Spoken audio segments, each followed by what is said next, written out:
Hey sewing friends, this week I want to show you my Cashmerette Harrison button-up shirt that I have been wanting in my wardrobe for a while because it is just such a classic wardrobe staple. I just sort of felt that I wanted a button-up shirt in an off-white, which I did make it out of this really nice, very high quality cotton twill that I got from Britex Fabrics. And I actually have like a yard left over, like a yard and an eighth left over. So I'll show you what my plans are to do with this, with the leftover. But anyway, I made a size 16 in an EF cup, and I'm pretty pleased overall with the fit. I need to learn to start grading out on my patterns because I did have to let the side seams out bigger than well, actually the seam allowance is a 1/2 inch, and I think I just went ahead and I had done the 1/2 inch and then I unpicked it and just serged it, so there was like a 1/4 inch, you know, overlocked edge on each side because I did need a little bit more room. And I think overall the shirt might be a little snug, but not so snug that it looks snug and that it's completely wearable. And seeing how I'm probably going to be wearing a jacket or a cardigan or a vest or something over it, I don't think that's going to be a big issue. But anyhow, I just have to do the buttons and the hem, but here is the shirt. And I've got to say that I really enjoyed making this shirt.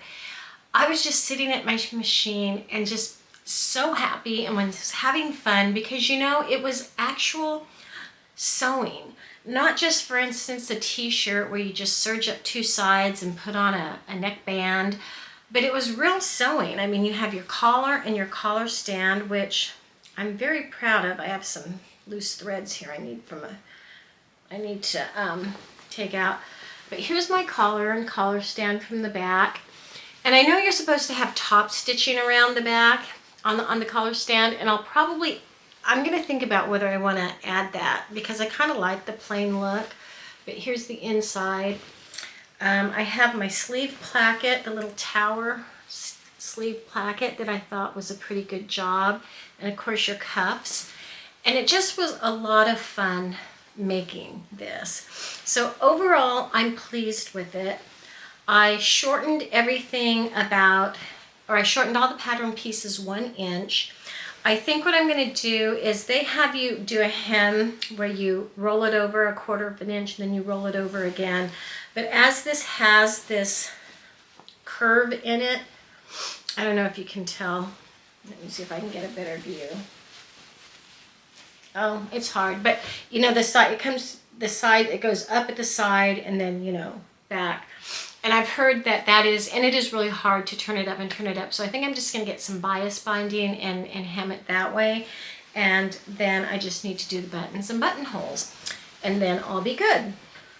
So I'm very happy that I made it. I think, and honestly, using the high quality fabric that I did and taking my time and doing, I think, a pretty neat job of it, I really feel this is a very high quality shirt. I really do. So, you know, I'm happy with it, and now I have one in off-white that's in my wardrobe.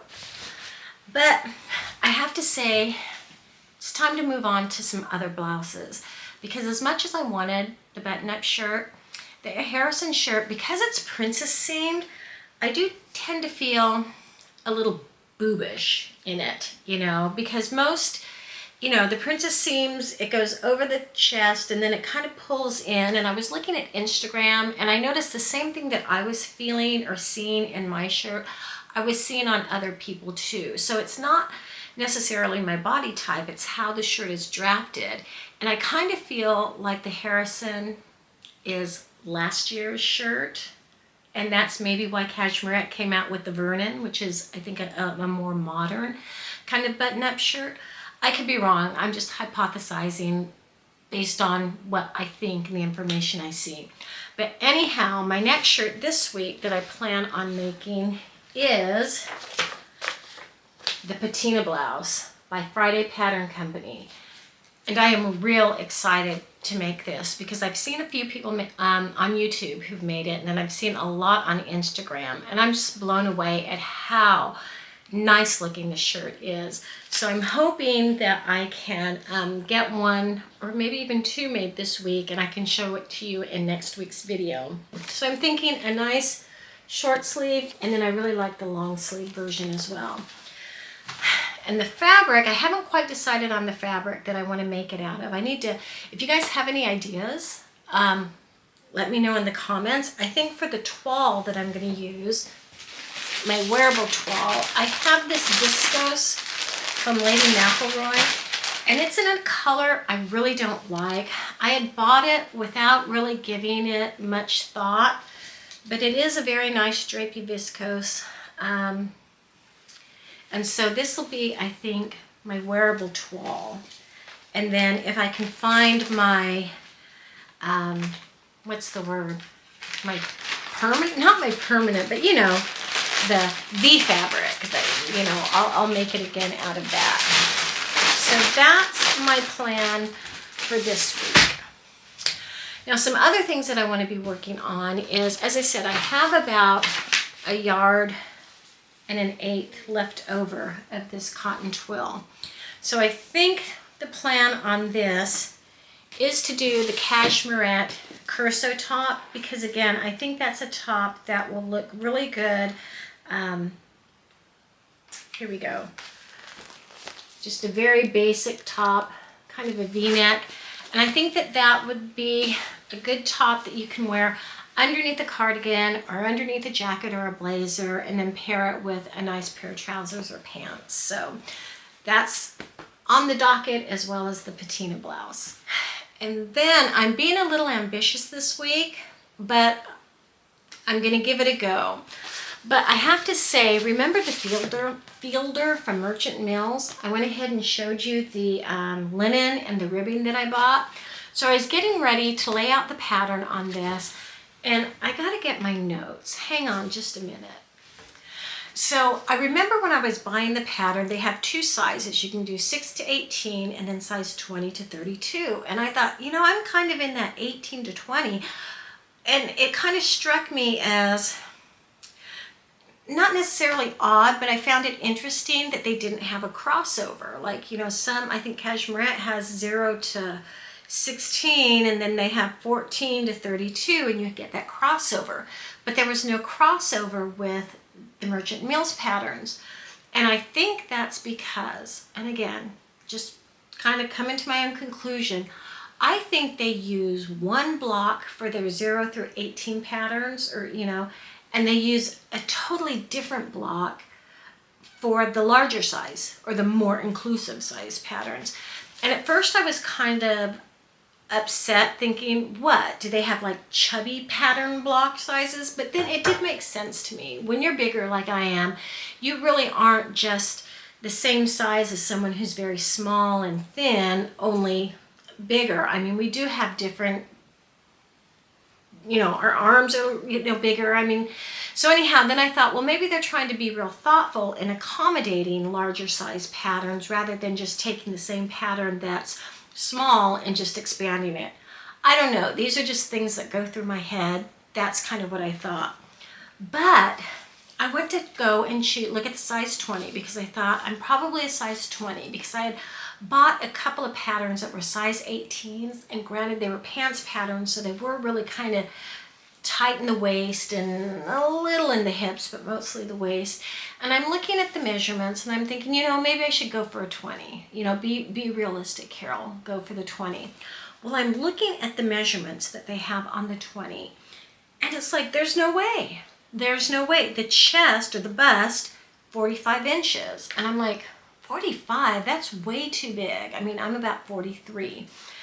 So then I thought, well, maybe I should be an 18, but I look at the size 18, their bust is 41.75 inches. So they go all the way from 41.75 all the way to 45. Where's the 43, 43 and a half? I mean, it's like they skip a size almost. And when I looked at their size 14 and 16 and 18, there's really just a difference of like 2 inches between, you know, the 14, 16, and 18. But there's 3.25, so 3.25 inches difference between the 18 and the 20. So now I'm thinking, I can't make a dress that starts with a bust that big, because we all know you go by the high bust, you know. So I guess, you know, short story long or long story short, I probably need a size 18 and then just need to grade out, you know, to a 20. Only you can't grade because they don't include the size 20 with the size 18. It just goes, you know, 6 to 18 and then you're 20 to 28. So I'm kind of like bummed. I don't think I want to cut into the 20 and try and do a small bust adjustment or anything, because now you're looking at the shoulder, I think, too, and everything. And I've always heard that it's easier to make a pattern bigger than it is to shrink it down. So I'm kind of bummed because now I think I have to buy the size 18, you know, the 0 or the 6 to 18. So yeah, that's what I think I'm going to have to do. So I don't know what gives Merchant and Mills. I'm just wondering if it's a different slope they use for plus size. That's my thought. And one of the last things I want to show you is my mother-in-law had given me this fabric a long time ago. I guess it was something that she had in her house or something, and I don't know why or how she came to have it. She's not a sewist. She's never really, she's not a sewist.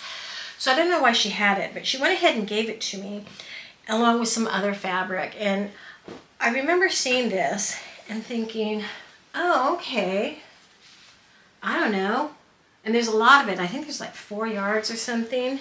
And I thought, not really my thing, but, you know, I appreciate it. And I thought, well, maybe I could use it, you know, as toile material because, you know, it didn't really cost me anything and it's not something that I'm really in love with. Well, I didn't realize that this is a brocade. Yeah, a brocade. And apparently with a brocade, the inside of the fabric is very different from what the outside is, because I went to lay this out and I opened it up. Oh my goodness. Look at this. This is just stunning. And I don't know if the camera is showing up how bright against the black background this is. I think this is just absolutely stunning. I was so surprised. I've had this for years and it was always folded this way. So I assumed this was the fabric. I had no idea until I opened it up. Oh my gosh, this is so pretty.